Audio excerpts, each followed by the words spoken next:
And welcome back. In the wake of the recent fire in Tremont that left 19 dead, the Salvation Army of New York's division has set up a Bronx Fire Relief Fund and is encouraging now the community to give support to those families that have been impacted by the fire.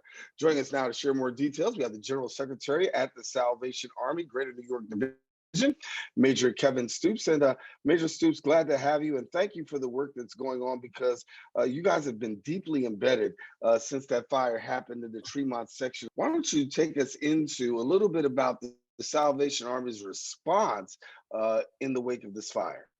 Yeah, Darren, it's good to be with you today. And it's good to be able to tell you what the Salvation Army has been doing right from day one. We have a Salvation Army unit, a local unit, right in the Tremont section of the Bronx. And our local leaders responded immediately to see what would be needed for the families who are impacted. And not only that, but then our emergency services response team became involved with New York City Emergency Management, with all the volunteer organizations who are active in disaster. It's called VOAD. We are the co-chair of that organization. And we became part of the service center that was set up so that affected families would come into that center, and every agency that could bring assistance to them was present in one place. And so we were part of that service center for 7 days following the fire to provide assistance where it was needed. Now, Darren, you would understand that a fire brings two levels of assistance that are needed for families. The first one is short term, and then the next one is long term. And for the short term, the Salvation Army's area of expertise really is in donation management and in clothing replacement. You would understand that when you run out of a fire, you leave everything behind. And so here we are in the middle of winter, and the families really quickly were in need of clothing replacement. And that's where the Salvation Army became involved. Donations that were received, financial donations, quickly became turned into certificates for families to go to local stores to replace clothing. In addition, we became the manager of any in-kind donations that came in. Now that can be a real logistical nightmare, as you would understand. And so we did that for all the organizations that did clothing drives and other kind of drives. We took care of their donations. So currently that short-term approach is just about finished up, but boy, the long-term thing will continue on for a long time. And talking about long term, I know that some of your sites have been destinations for those displaced families. Share with us a little bit about that. How can families actually who've been affected by this have an opportunity to connect with your sites to be able to receive services? Yeah, one of the great strengths of the Salvation Army is that we're locally located. We are community based. We have brick and mortar buildings both in the Tremont section of the Bronx and over by the Yankee Stadium section of the Bronx. So families that were impacted, there are still 35 apartments that are vacated. People are not allowed to return to them because they're seen as unsafe. And so that's a lot of families. And so long term, that unit becomes a place where a family can go and say, hey, listen, we're being able to relocate to a new apartment. We just need some assistance. And the Salvation Army then can bring its resources to bear to help a family navigate into their new place of residence. One of the real key things in this one is the level of grief and the level of trauma that was experienced. And so the Salvation Army is part of the state's response as well as the Bronx's response to long-term counseling and long-term case management. And those are called unmet needs groups, unmet needs roundtables, what we are part of there. And the Salvation Army is one of the leading organizations to help provide emotional and spiritual care for families impacted, case management to help guide them through the red tape that it can exist for any kind of services that a family would need coming out of such a disaster. What a privilege it is to come alongside families who are impacted in this way. It's a part of the Salvation Army mission, and it's a real joy to be part of that on behalf of the families that are impacted. So when we talk about this particular fire, I know I've been Yeah. at BronxNet and covering news for more than 20, close to 25 years. And when we look at this, I've never seen anything of this devastation. From your perspective, one who's got boots on the ground and does a lot of work in the relief area, give me the measure of impact in terms of, have you seen something like this before in the work that you've done? Yeah, and when it comes to a fire, it's been a long time since we've experienced such devastation with a fire. Now, you would know that recently, with even the impact of Hurricane Ida this summer, we saw some real water damage to people's homes up in Mamaroneck and other locations.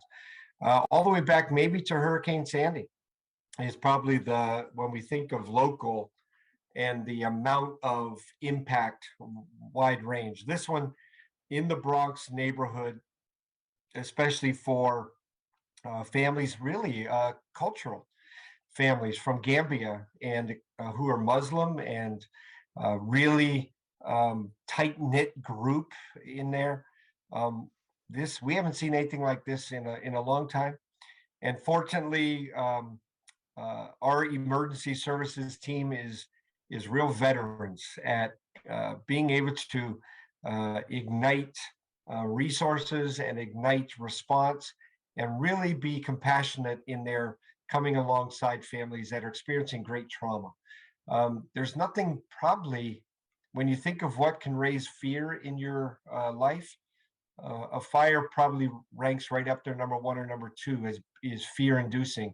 And so being able to come alongside of people who are afraid and bring confidence and strength and knowledge gives people great assurance that they're in good hands, that the future is bright. And that's really what the Salvation Army is doing right now. Yeah. Salvation Army opened its first Bronx location in 1890. And then when you got to the Salvation Army in Tremont section of the Bronx, that was 1893. Share with me what you've heard from those who've been working with boots on the ground with these families. What's their experience like, and what have they been able to relay back to you? Yeah, one of the real strengths of the Salvation Army is it's been around for a long time. You can count on your Salvation Army in your neighborhood because it's been there. By the way, Darren, I wasn't around in 1893 when we opened, in case anyone was a little concerned about my longevity here. Look, neither But was I. Let me throw that out. Let me throw mine yeah, in there too. Neither was I. Right. that's right, exactly. But we have pretty good history about being there in the Bronx. What a great legacy for us as the Salvation Army to be in such a neighborhood for over 130 years. Uh, Currently, Captains Siriaco, Roberto, and Luz Siriaco are our local leaders at the Bronx Tremont Salvation Army. And from day one, they have been present. They attended the vigil that was held immediately following the fire with local leaders and local clergy groups and local organizations. They have physically been present every single day at the service center, being able to have conversations with families and able to assist them with their immediate needs. And this will continue. The people Salvation Army in the Bronx, and they can have a conversation with captains there, Captain Siriaco, about their long-term needs. And what a assuring thing it is for those families to know that the Salvation Army didn't just fly in, do a little bit of stuff, and then leave, but we're actually there for the long term. And so that's what we want to be, and that's what we're going to do. So long term, when it comes to relocation, when it comes to furniture replacement, when it comes to assistance in providing support in a counseling point of view or case management, the Salvation Army will be present until the last need is met. And that's a great confidence builder for that community and for the people involved. Yeah. Well, thank you so much for the work that's being done. Thank you. Certainly, when we talk, usually it's on a much happier note. Yeah. But this time, in particular, the needs of so many. who've been affected by this horrific fire. And I want to thank you and the Salvation Army for what you're doing to make people's lives better. Thanks a lot, Major Kevin Stoops. Thank you, Darren. Appreciate it. It's good to talk to you again. Good to talk to you. Hopefully, we'll talk on a much better note next time. And listen, I want to let you know if you want more information about the Salvation Army, definitely encourage you visit their website at salvationarmyny.org, and then also on the social media platforms at Salvation Army NY. Encourage you, please don't go anywhere. We do have more show coming up. Open continues coming up in a few.